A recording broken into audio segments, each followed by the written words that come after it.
सारे पेशेंट्स हमें इंक्वायरी आ रही थी, तो डायबिटिक फूड के बारे में आज हम आपको थोड़ा सा डिटेल बताना चाहेंगे।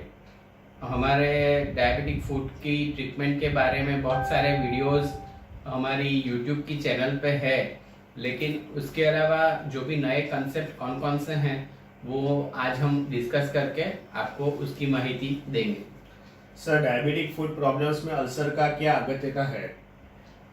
डायबिटिक फूड प्रॉब्लम्स में 3-4 प्रॉब्लम्स होते हैं, जैसे कि उनको सेंसेशन लॉस होते हैं, उनकी मोटर नर्व्स बिगड़ जाती है और उसकी वजह से उनको चलने में उनके फूड डिफॉर्म हो जाते हैं और उनको अल्सर पड़ते हैं। तो अल्सर का इम्पोर्टेंस क्या है? अल्सर का इम्पोर्टेंस ये है कि जब भी डायबिटिक फूड में जो प्रॉब्लम्स हम देखते हैं, जैसे कि गैंग्रीन हो जाना या सेलुलाइटिस हो जाना या पैर काटना पड़ना या डायबिटिक के इन्फेक्शन की वजह से किसी का डेथ हो जाना, तो वैसे जो भी मेजर कॉम्प्लिकेशन है वो सब मेजर कॉम्प्लिकेशंस में 85% कॉम्प्लिकेशंस ऐसे होते हैं जिसमें आगे छोटा सा एकदम सिंपल सा दिखने वाला अल्सर होता है। तो ये जो अल्सर होता है वो दिखने में बहुत छोटा होता है, लेकिन वो बहुत ही बड़ा इन्फेक्शन आपको कर सकता है। अगर आप ये अल्सर की ट्रीटमेंट करते हैं तो आपको ये बड़े बड़े कॉम्प्लिकेशंस में आपको नहीं जाना पड़ता है। इसलिए डायबिटिक फूड में जो ट्रीटमेंट होती है उसमें अल्सर्स को ट्रीट करना बहुत ही इम्पोर्टेंट होता है। डायबिटिक फूड का जो है उसमें हम स्टेजिंग अगर देखते हैं तो पहला स्टेज होता है कि आपको कॉर्न या कैलस हुआ है। दूसरा स्टेज है कि जिसमें अल्सर हुआ है लेकिन अभी वो इन्फेक्शन नहीं हुआ है और वो अंदर किसी भी चीज़ को माने अंदर की कोई भी नस को या टिश्यू को जुड़ा नहीं है। तीसरा स्टेज में माइनर इन्फेक्शन हो गया है, वैसा अल्सर हो सकता है। और चौथे स्टेज में आपको जो है वो बहुत बड़ा इन्फेक्शन हो गया है, आपका पैर या लाइफ वो जोखिम में हो गया है, उस टाइप का डायबिटिक फूड का इन्फेक्शन होता है। तो जो अल्सर्स हैं माने वो ग्रेड 1 या ग्रेड 2 में हो, उसकी अगर हम ट्रीटमेंट अच्छे से कर लेते हैं तो आप ग्रेड 3 या ग्रेड 4 माने लिम्ब थ्रेटनिंग या लाइफ थ्रेटनिंग माने पैर गंवाना या जान गंवाना, वैसी सीरियस कंडीशन में आप नहीं पहुंचते हैं। तो इसीलिए डायबिटिक फूड में अल्सर जब छोटा है तभी उसकी ट्रीटमेंट करना बहुत ही जरूरी है। तो सर, ये डायबिटिक फूड अल्सर के लिए क्या क्या ट्रीटमेंट्स अवेलेबल होती है? अभी तक जो भी ट्रीटमेंट डायबिटिक फूड के लिए चल रही है, आप डायबिटिक फूड में नॉर्मली लोग सोचते हैं कि एक बार अल्सर हो गया उसी के बाद ही डायबिटिक फूड की ट्रीटमेंट होती है, लेकिन डायबिटिक फूड की ट्रीटमेंट आइडियली प्रिवेंटिव ज़्यादा होनी चाहिए कि आपको अल्सर पड़े ही नहीं।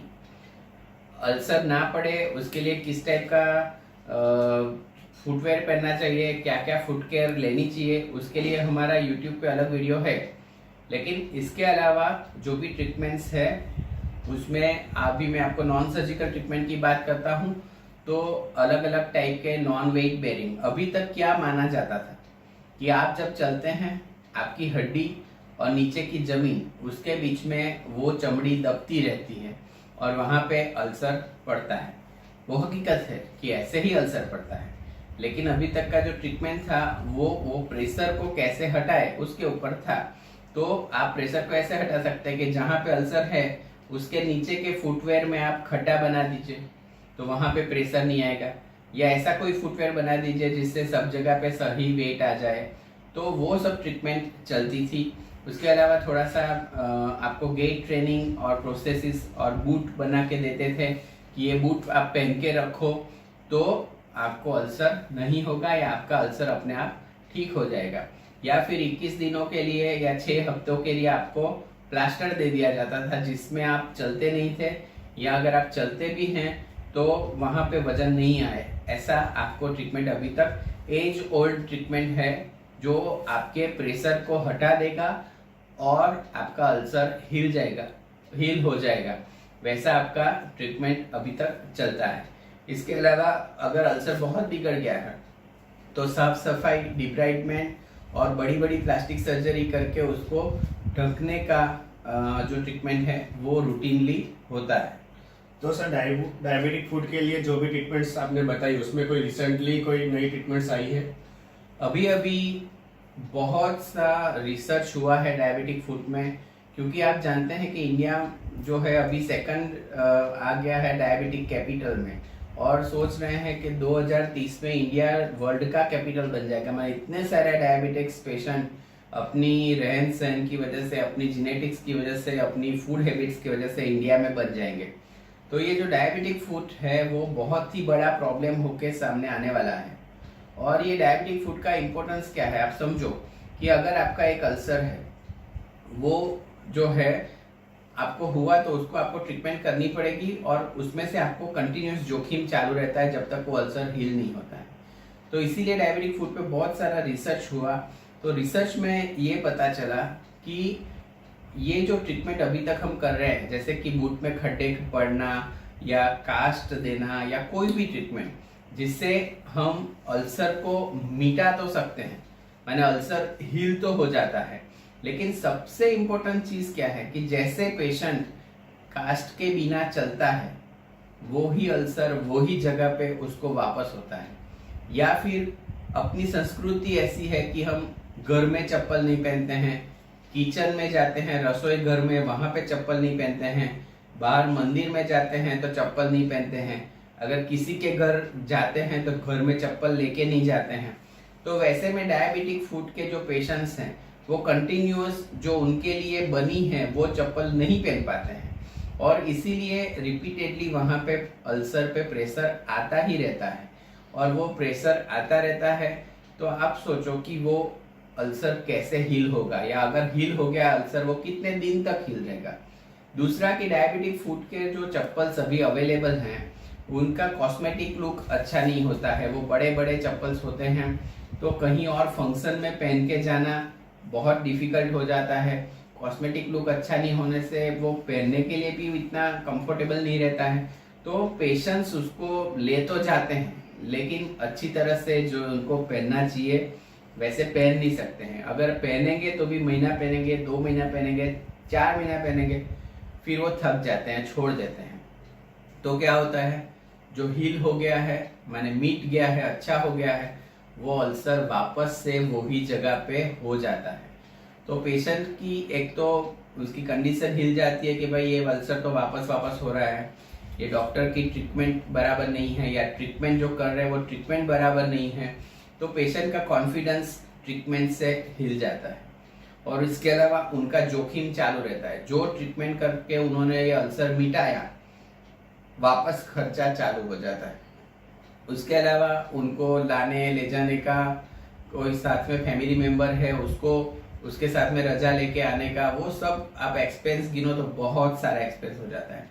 तो यहाँ पे लोगों ने सोचा कि ये अल्सर वापस क्यों हो जाता है, एक बार मीटा हुआ अल्सर क्यों वापस होता है। तभी उनको समझ आया बायोमैकेनिक्स ऑफ फूट, माने फूट अपना जहाँ पे हम चलते हैं, जो पैर का नीचे का भाग है जिसको हम सोल बोलते हैं या पानी बोलते हैं पैर की, जिसके ऊपर पूरे शरीर का वजन ट्रांसफर होता है, वो जो है उसका बायोमैकेनिक्स लोगों ने समझा। और लोगों ने समझा कि आप अगर पैर में अल्सर देखते हैं तो एक दो स्पेसिफिक जगह होती है कि भाई अंगूठा है तो अंगूठे के ऊपर होगा या अंगूठे के नीचे होगा, या फिर ये जो सबके हेड होते हैं वहां पे होगा, या फिर हिल पे अल्सर होगा, या फिर नी ऊपर अल्सर होगा। तो जो भी अल्सर है उसमें से कॉमनेस्ट अल्सर 4 या 5 टाइप के ही होते हैं, और वो 4 या 5 टाइप के जो अल्सर हैं वो उनका स्पेसिफिक बायोमैकेनिक्स है कि ये प्रॉब्लम होता है तभी यहाँ पे अल्सर होता है।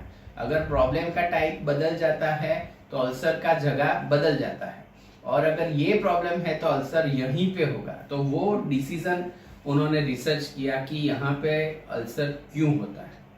अभी अल्सर क्यों होता है जब पता चल गया, अभी तक ट्रीटमेंट क्या था, आप प्रेशर हटा दो अल्सर मिट जाएगा। अभी क्या है कि रिसर्च करके ऐसा ढूंढ लिया गया कि अल्सर क्यों होता है, वहां पे प्रेशर क्यों आ रहा है, अंदर ऐसा क्या हो गया कि जिसकी वजह से वहां पे प्रेशर आ रहा है। आज से पहले तो नहीं आ रहा था, अभी क्यों आ रहा है। तो वो जो प्रॉब्लम्स है वो प्रॉब्लम्स ढूंढ ली गई है, और वो प्रॉब्लम्स जब ढूंढ ली गई है तो उसके हिसाब से उसका ट्रीटमेंट भी पता चल गया है। जैसे आपको अगर आपका रोग पता नहीं है और आप ट्रीटमेंट करते जाओ तो वो मिटने वाला नहीं है, लेकिन एक बार डायग्नोसिस कंफर्म हो गया कि भाई हाँ ये रोग है और आप उसका ट्रीटमेंट करोगे तो जल्दी ठीक होना ही है। वैसे रिसेंट कॉन्सेप्ट डायबिटीज में जो है वो है कि आप अपने फूड का बायोमैकेनिक्स चेंज कर सकते हैं। जिस बायोमैकेनिक्स माने जिस फॉल्टी जो खराब बायोमैकेनिक्स हो गई है डायबिटीज में, आपकी नर्व्स बंद हो जाने से, या डायबिटीज में आपकी ब्लड वेसल्स बंद हो जाने से, या डायबिटीज में आपके मसल टाइट हो जाने की वजह से जो पहले नॉर्मल बायोमैकेनिक्स थी अभी बिगड़ चुकी है और जिसकी वजह से अल्सर हो रहा है, तो बिगड़ी हुई बायोमैकेनिक्स को आप सर्जरी करके अंदर से ठीक कर सकते हैं वापस। और जब अंदर से बायोमैकेनिक्स ठीक हो जाती है तो वो जगह पे प्रेशर आना ऑटोमेटिकली अंदर से बंद हो जाता है। तो जब अंदर से ही प्रेशर नहीं आता है तो आपको बाहर कोई स्पेशल शूज पहनने की जरूरत नहीं पड़ती है। बाहर आप अपने पैरों पे आराम से घूम सकते हैं। आपको कोई बहुत बड़ी केयर लेके हमेशा डर डर के जो जीना पड़ता था वैसा अभी नहीं जीना पड़ता है। तो ये जो रिसेंट कॉन्सेप्ट आया है कि टेंडन ट्रांसफर करके या नसों की जगह बदल के या हड्डी को फिक्स करके या प्रेशर वाली हड्डी निकाल के या जो भी छोटी मोटी ट्रीटमेंट्स होती है वो सब ट्रीटमेंट करके आप डायबिटीज अल्सर को हील तो कर सकते हैं, माने मीट भी जाता है वो अल्सर ये ट्रीटमेंट से। लेकिन इम्पोर्टेंट क्या है कि वो बहुत लंबे समय तक मीटा हुआ माने हील हुआ रहता है, वहां पे वापस नहीं होता है। माने जो पुरानी ट्रीटमेंट थी जिसमें जैसे पेशेंट ने चलना चालू किया वैसे वापस से अल्सर हो जाता था, वो प्रॉब्लम अभी नए कॉन्सेप्ट में नहीं है। माने जो अल्सर एक बार मीट गया है वो लंबे समय तक या लाइफ टाइम तक किसी किसी को अगर आप पैर की केयर लेते हैं तो लंबे समय तक वो मीटा हुआ रहता है। तो ये नए कॉन्सेप्ट बायोमैकेनिक्स चेंज के अभी डायबिटिक फूड केयर में आए हैं। तो सर ये नई ट्रीटमेंट के फायदे क्या होते हैं? नई ट्रीटमेंट के फायदे जैसे मैंने बताया वो ही है कि आप एक बार जो अल्सर आपका हील हो गया लंबे समय तक मीटा हुआ रहेगा। आपको इन्फेक्शन का जो डर रहता है अल्सर की वजह से कि मुझे गैंग्रीन हो जाएगा, पैर काटना पड़ेगा, सेल्यूलाइटिस हो जाएगा, जान चली जाएगी, वो सब जोखिम से आपको परमानेंट मुक्ति मिल जाती है। दूसरा कि आपको घड़ी घड़ी डॉक्टर के पास जाके, मैंने देखा है कि काफ़ी सारे लोगों के अल्सर 15-20 सालों तक मिटते ही नहीं है और वो अल्सर की इतनी सारी महंगी महंगी ड्रेसिंग मटेरियल आती है, ड्रेसर का चार्ज लगता है, ड्रेसिंग मटेरियल का चार्ज लगता है, उस पेशेंट के साथ में किसी को चल लेके उनको हॉस्पिटल जाना पड़ता है, तो बहुत एक्सपेंस, हिडन एक्सपेंस सालों साल तक ये चलता रहता है। तो वो जो ड्रेनेज ऑफ मनी है वो भी आपका बंद हो जाता है। और उसके अलावा ये अंदर से ही उसका प्रॉब्लम सॉल्व हो गया है तो बाहर अल्सर होने का चांस नहीं है। इसलिए आप नॉर्मल अच्छा सा फुटवेयर आपको जो डॉक्टर देते हैं वो फुटवेयर, कॉस्मेटिक फुटवेयर पहन के भी आप जा सकते हैं। हो सकता है कि आप घर में या मंदिर में भी बिना चप्पल पे भी घूमना चाहे तो अगर ये ऑपरेशन किया है तो आप घूम सकते हैं। तो ये नए सर्जरी के बहुत सारे फायदे हैं। तो सर ये नई ट्रीटमेंट गुजरात में कहाँ हो सकती है? गुजरात में अभी ये कॉन्सेप्ट बहुत ही नया है। मैं डॉक्टर आशुतोष साहब, मैंने अभी ये ट्रेनिंग ली हुई है और रिसेंटली हम लोग ये डायबिटिक फूड केयर का क्लिनिक हम सूरत में चालू करने वाले थे। जो हमारा काम अभी चालू है ये कोविड की वजह से जो लेट हुआ है थोड़ा बहुत, लेकिन हमारे पास अभी एप्पल हॉस्पिटल में, यूनाइटेड ग्रीन हॉस्पिटल और मैत्रेय हॉस्पिटल में हमारा ये डायबिटिक फूड केयर का प्रोग्राम चालू है। और वहाँ पे हमारे पास ये नए कॉन्सेप्ट से आपकी डायबिटिक फूड की अल्सर की ट्रीटमेंट हो सकती है। और ये अल्सर एक बार मिट गया तो बहुत लंबे समय तक मीटा रहने का चांस आपको मिल सकता है। मैंने गुजरात में अभी खाली हमारे क्लिनिक में मेरे पास ये ट्रीटमेंट अवेलेबल है और मैं चाहूँगा बहुत सारे लोग इसमें आए और बहुत सारे जो डायबिटिक फूड की पेशेंट्स हैं जिनको दूर दूर तक ये ट्रीटमेंट पहुँचे। ये बहुत ही अच्छी ट्रीटमेंट है, लेकिन अभी हमारे पास हमने चालू कर दिया है।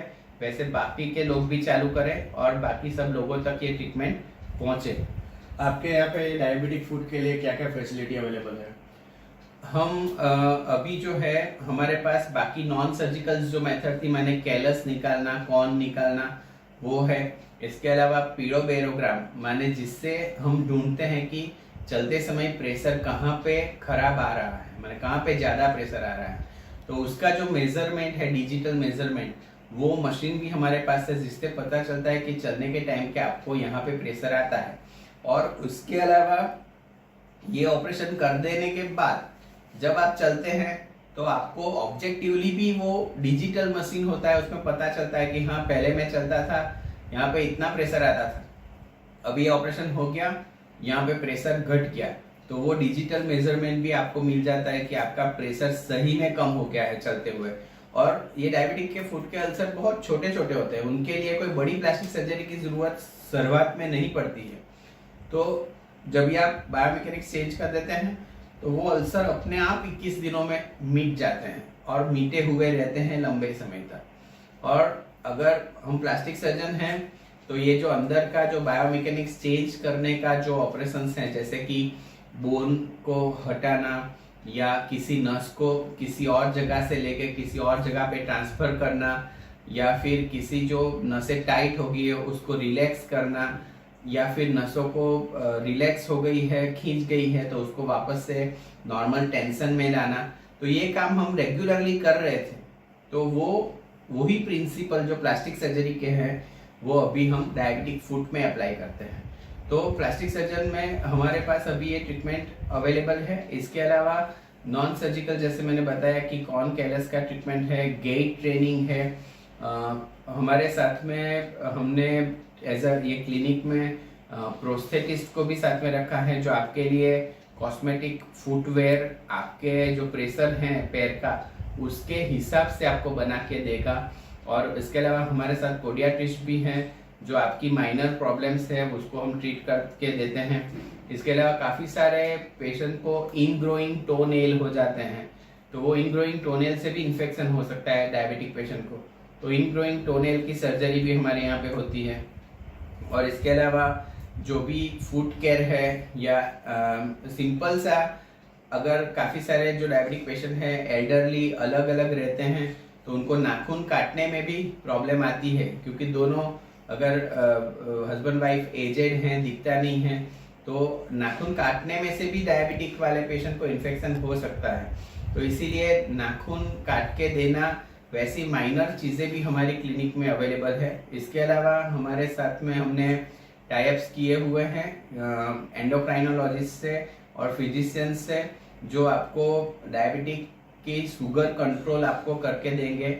और बहुत सारे हमारे वेस्कुलर सर्जरी के फ्रेंड्स भी हैं, तो अगर आपके डायबिटीज़ की वजह से आपकी खून की नलियाँ बंद हैं तो उसको चालू करने का जो एंजियोप्लास्टी का ऑपरेशन होता है वो भी वो लोग करके देते हैं। लेकिन ये जो पूरी टीम है वो हमारी अंडर में है, माने plastic surgeon as a head ये टीम में रहते हैं, और उसके साथ में बाकी के जो मेंबर्स हैं वो भी उनका इतना ही अगत्य का काम ये करते हैं। लेकिन अभी जो कॉन्सेप्ट चेंज हुआ उसकी वजह से क्या होता है कि अल्सर को प्रिवेंट करना वो सबसे इम्पोर्टेंट हो गया है अभी। तो उसके साथ में बाकी लोगों का भी इम्पोर्टेंस इतना ही है, जैसे endocrinologist, vascular surgeon, podiatrist, prosthetist, physiotherapist, ये सब की टीम लेके हम लोग यहाँ पे चल रहे हैं। तो अभी जो भी रिसेंट न्यू कॉन्सेप्ट हैं वो सब हमारी क्लिनिक में अवेलेबल है। और हमने देखा हुआ है हमारी ट्रेनिंग के दरमियान कि 5 साल 10 साल के भी पुराने जो अल्सर्स हैं वो भी यहाँ पे हील हो जाते हैं। दूसरा कि बेसिकली हम लोग प्लास्टिक सर्जन हैं, तो अगर आपको सेल्यूलाइटिस हो गया है, बहुत ही खराब आपका इन्फेक्शन है, तो उसको कैसे साफ सफाई करना, या फिर आपका अल्सर है बड़ा तो उसको कैसे ढकना, वापस प्लास्टिक सर्जरी करके चमड़ी कैसे लाना, फ्लैप कैसे करना, स्किन ग्राफ्टिंग कैसे करना, पैर को वापस से अच्छे शेप में कैसे लाना, वो सब हमारी प्लास्टिक सर्जरी की ट्रेनिंग यहाँ पे काम में आती है। तो डायबिटिक फुट केयर के लिए प्लास्टिक सर्जन्स आपके लिए बेस्ट चॉइस होते हैं, तो वो आपके अल्सर को मिटा भी सकते हैं और लंबे समय तक वो मिटा रहे उसकी भी वो टेक केयर करते हैं। सर, डायबिटिक फूड के लिए हमारे दर्शकों को आप कुछ कहना चाहेंगे? दर्शकों को मैं यही बताना चाहूँगा कि फूड अल्सर को लाइटली ना ले, क्योंकि ये छोटा सा सिंपल सा दिखने वाला फूड अल्सर महीने के बाद आपको पैर या आपकी जान का जोखिम बन सकता है। और बहुत सारे लोग हैं जो आजकल डायबिटिक की ट्रीटमेंट कर रहे हैं, डायबिटिक फूड की केयर कर रहे हैं, वो अपनी तरह से गलत नहीं है। जो एज ओल्ड ट्रीटमेंट चालू है वो ट्रीटमेंट आज तक मेडिकल साइंस उसी ट्रीटमेंट को करता था, तो वो ट्रीटमेंट गलत है ऐसा मैं नहीं बोलता हूँ। बहुत सारे केस में ये सर्जरी करने के बाद भी हमें वो ट्रीटमेंट करनी पड़ती है प्रेशर अवॉइड करने के लिए। वो चीज़ें गलत है ऐसा नहीं है, लेकिन जो साइंस में रिसेंट चीज़ आई है, जैसे कि मैं खाली आपको एक सिंपल सा एग्जांपल देना चाहूँगा कि आज से पहले अगर किसी का पित्ताशय माने जो गोल ब्लेडर निकालने की सर्जरी थी, तो उसमें यहाँ से यहाँ तक का कट, इतना बड़ा कट लगता था। जब भी लेप्रोस्कोपी सर्जरी आई तो 1 सेंटीमीटर के 3 होल से ये पूरा सर्जरी हो जाता है। उसमें पेशेंट को 15-20 दिन दाखिल रखना पड़ता था, बहुत कॉम्प्लिकेशंस होते थे, जबकि इसमें पेशेंट को दूसरे दिन छुट्टी मिल जाती है। तो जो भी रिसेंट टेक्नोलॉजी आती है, बहुत सारे रिसर्च के बाद आती है, अच्छी टेक्निक होती है, तभी वो मार्केट में आती है। तो डायबिटिक फूड केयर के लिए भी जो रिसेंट ऑपरेशन जो आए हैं, तो वो जो ऑपरेशंस हैं वो बहुत ही अच्छे हैं और टाइम टेस्टेड हैं। अभी बहुत सारे उस पर एक्सपेरिमेंट भी हो चुके हैं और बहुत सारे लोग ये करना चालू कर दिए हैं। गुजरात में अभी ये ऐसा कोई भी ट्रेनिंग लेके स्पेशली इसके लिए चालू नहीं किया है, लेकिन अपने कंट्री में बहुत सारे सेंटर्स पे अभी ये धीरे धीरे सब चालू हो रहा है। गुजरात में शायद हम हैं जो पायोनियर इसमें हैं, और ये हमने बड़े पैमाने पे डायबिटिक फूड के जो भी पेशेंट्स हैं अपने सूरत और साउथ गुजरात और बड़ौदा, जो भी अहमदाबाद, जहाँ से भी लोग आना चाहते हैं, तो वो डायबिटिक फूड के लिए हमने अभी स्पेशल सेंटर खोल के ये चालू किया है। तो आप उसका लाभ लें। आपके अगर किसी को ऐसा नॉन में ऐसा है कि जिसको अल्सर हील नहीं हो रहा है, या किसी का अल्सर आपको चाहिए कि वो मिट जाए, वो लंबे समय तक मिटा रहे, तो हम जो पढ़ के आए हैं, जो हमने ट्रेनिंग लेने के लिए हमने जो उसके लिए खर्च किया है, हमने जो हमारा टाइम दिया है और हमने जो पेन्स लिया है, वो पेशेंट को अच्छे से अच्छा ट्रीटमेंट कैसे दे सकते हैं, माने जो ट्रीटमेंट हम कर रहे थे उसमें अपडेट कैसे कर रहे हैं। तो वो जो भावना है कि पेशेंट को अच्छा रिजल्ट मिले, सबसे बढ़िया रिजल्ट मिले, वो हमने उसकी ट्रेनिंग ली है, तो उसका फ़ायदा लोगों को मिले, बस तो वही हमारा वो आशा है।